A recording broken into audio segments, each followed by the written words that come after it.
estás tú? Preguntó Dios al primer hombre que se apartó de las manos del Creador, obedeciendo a la voz del adversario,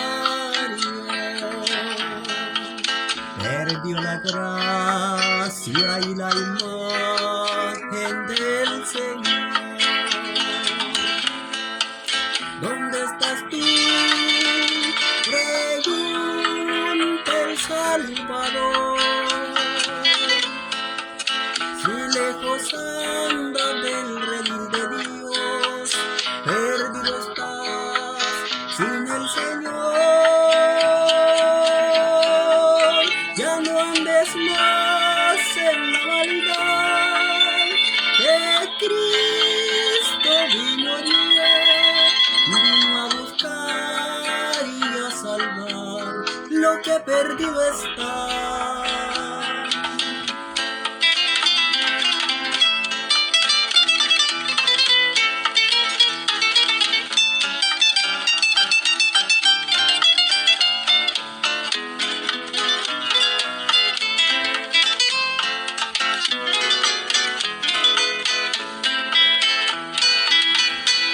Vino el dolor, vino la muerte para el hombre,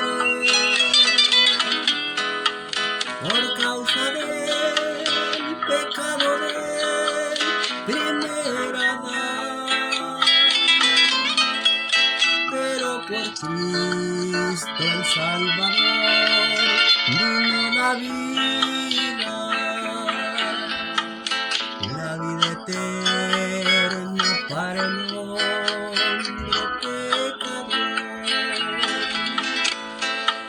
¿Dónde estás tú? Pregunta el Salvador. Si lejos andas del redil de Dios, perdido estás sin el Señor. Ya no andes más en la maldad, que Cristo vino a buscar y a salvar lo que perdido está.